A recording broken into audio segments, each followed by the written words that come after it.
Bismillahirrahmanirrahim. Assalamualaikum warahmatullahi wabarakatuh. Anda sekalian, bagaimana kabarnya? Alhamdulillah kita semua dalam keadaan sehat walafiat. Pada kesempatan ini kita akan membahas berkaitan dengan sosialisasi pembelajaran matematika kelas 8 semester 2, yaitu yang berkaitan dengan materi, penilaian, dan peraturan dalam mengikuti pembelajaran matematika. Baiklah, kita lanjutkan.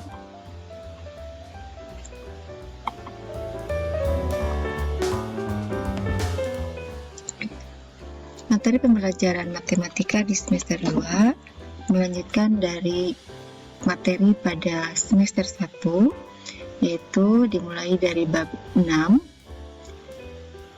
yaitu teorema Pythagoras. Yang akan dibahas dalam teorema Pythagoras yaitu yang pertama memeriksa dan menerapkan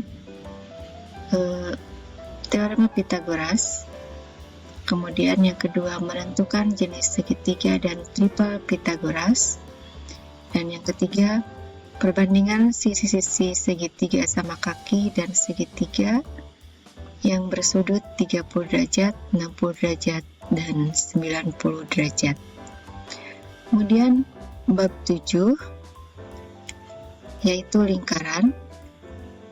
Yang akan dibahas adalah lingkaran dan unsur-unsurnya. Kemudian ada panjang busur dan luas turing, serta garis singgung lingkaran dan garis singgung persekutuan dua lingkaran. Selanjutnya adalah bab 8, bangun ruang sisi datar. Yang akan dibahas adalah luas permukaan bangun ruang sisi datar, yaitu kubus, balok, prisma, dan limas. Dan yang kedua, volume bangun ruang sisi datar, yaitu volume kubus, balok, prisma, dan limas. Kemudian bab 9 adalah statistika. Yang akan dibahas dalam statistika adalah ukuran pemusatan dan ukuran penyebaran. Dan bab terakhir yang akan kita bahas dalam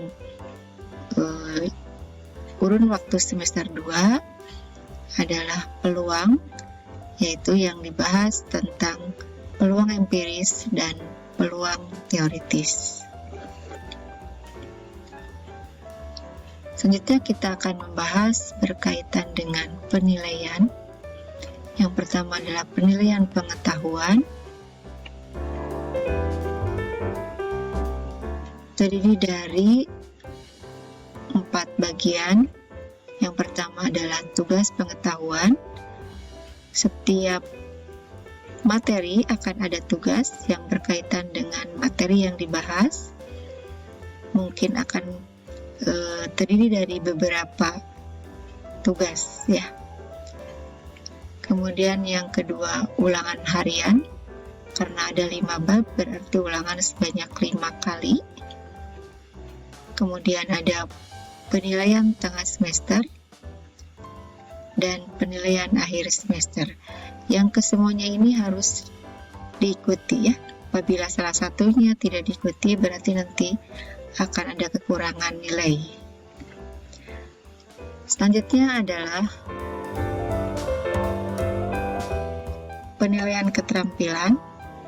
Penilaian keterampilan ini terpisah dari penilaian pengetahuan, terpisah dari tugas-tugas yang dari tugas pengetahuan, ya, yaitu ada 3 jenis tugas keterampilan. Yang pertama tugas proyek. Tugas proyek akan diberikan berkaitan dengan materi lingkaran dan statistika sesuai dengan babnya. Kemudian ada tugas produk. Tugas produk ini menghasilkan sesuatu, ya, yaitu dari materi bangun ruang sisi datar. Kemudian ada tugas praktek, ya, ini untuk materi lingkaran dan peluang.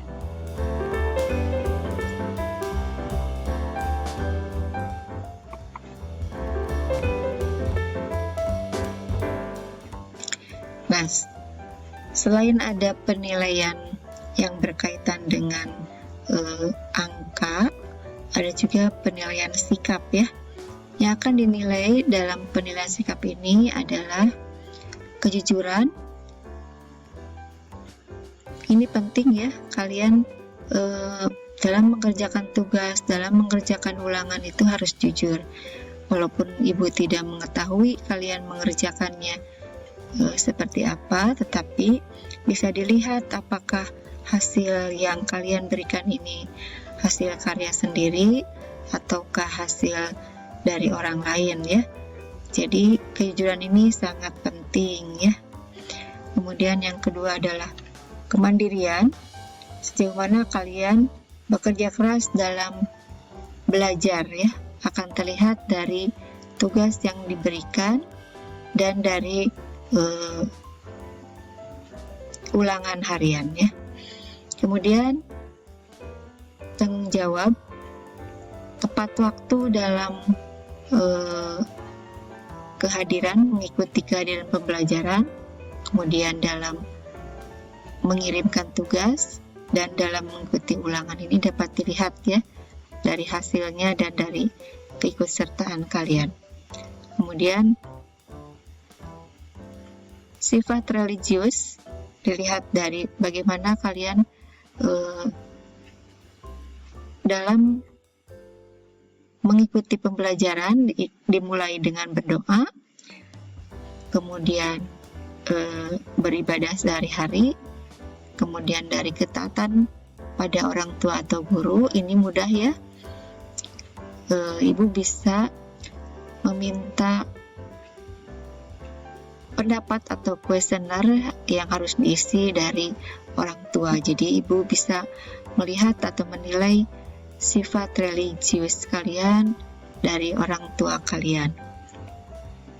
Kemudian literasi, yaitu kemampuan kalian dalam belajar matematika dilihat dari bagaimana apakah bisa membaca dan memahami materi pelajaran secara mandiri. Kemudian dilihat dari bagaimana kalian bisa mengerjakan atau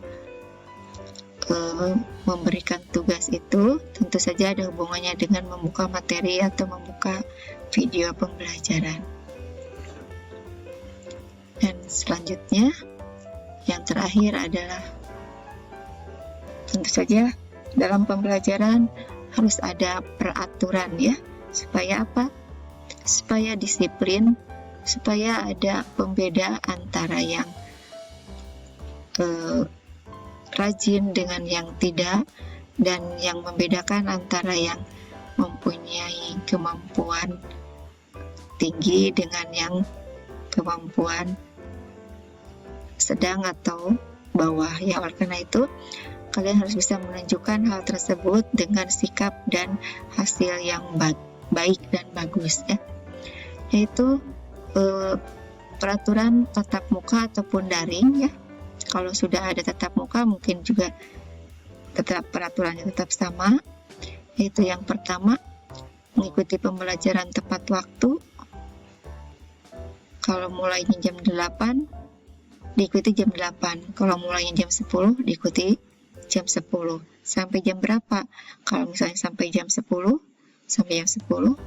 Kalau mulainya dari jam 10 sampai jam 12, diikuti sampai jam 12, sehingga kalian dapat lebih jauh memahami, mempelajari, juga mengerjakan tugas dengan tepat waktu ya. Yang kedua, bila tidak hadir, memberitahukan alasan ketidakhadiran. Ini penting ya. Kemudian yang ketiga, syarat mengikuti ulangan adalah mengikuti 90% kehadiran pembelajaran yang dibuktikan dengan daftar kehadiran. Tuh. Karena kalau tidak mengikuti pembelajaran, maka kalian tidak akan bisa mengikuti ulangan. Kenapa tidak bisa? Karena tidak mau mengerjakan ulangan ya, sehingga hasilnya adalah nilai yang kurang baik. Oleh karena itu, kehadiran sangat penting untuk meningkatkan kemampuan pengetahuan dan keterampilan kalian. Selanjutnya adalah mengikuti semua penilaian, baik penilaian pengetahuan, ulangan harian, PTS, kemudian PAS dan tugas pengetahuan, penilaian keterampilan, ya, yang terdiri dari tugas proyek, produk, dan tugas praktek. Jadi semua penilaian harus diikuti. Kalau tidak ada salah satu, berarti nanti akan mengurangi nilai. Itu akan terasa dari nilai rapot, ya. Kemudian selanjutnya adalah menyerahkan tugas tepat waktu. Bila telat akan mendapatkan nilai hanya 80% dari total skor yang diperoleh. Jika benar 100% berarti 100, bila telat dikurangi jadi hanya 80. Jika skornya benarnya hanya 70, 80% dari 70 berapa, ya? Jadi Ibu ingatkan untuk mengerjakan tugas dan mengirimkannya tepat waktu supaya mendapatkan nilai yang maksimal. Kemudian menggunakan kontak dan akun sesuai nama pada daftar nama, ya. Jadi jangan sembarangan membuat nama, harus sesuai dengan daftar hadir, ya. Jika tidak akan dikeluarkan. Kalau tidak sesuai dengan daftar hadir, daftar nama sesuai dari sekolah, Ibu akan keluarkan dari classroom atau dari kegiatan yang lainnya. Kemudian setiap tugas diberi nama di tengah-tengah halaman sebelah atas. Jadi kalau tugas yang dikumpulkan difotokan, nah dikasih nama di tengah-tengah halaman pertama itu, di tengah-tengahnya dikasih nama, ya. Halaman berikutnya tidak terlalu penting dikasih nama karena akan dilihat dari tulisannya. Kalau sudah sama berarti kan itu namanya nama tersebut, ya. Jadi dikasih nama di tengah-tengah halaman pertama di atas, ya, supaya memudahkan Ibu untuk melihat apakah tugasnya ini dikerjakan sendiri, yaitu dapat diketahui kejujuran dan kemandirian kalian belajarnya. Baiklah Ananda sekalian, berkaitan dengan sosialisasi belajar matematika untuk semester 2, hal-hal yang penting untuk dilaksanakan oleh Anda semua sudah Ibu sampaikan. Untuk selanjutnya, kalian dapat mengerjakan pretest yang terdiri dari 20 soal sebagai gambaran sejauh mana kemampuan kalian dalam pembelajaran matematika, supaya Ibu bisa dapat menentukan instrumen atau membuat soal-soal untuk kegiatan ulangan selanjutnya. Demikian yang Ibu sampaikan. Oh ya, tidak lupa ada tugas. Tugasnya adalah mempelajari materi bab 6, yaitu Teorema Pitagoras. Ada di lampiran tugas di classroom.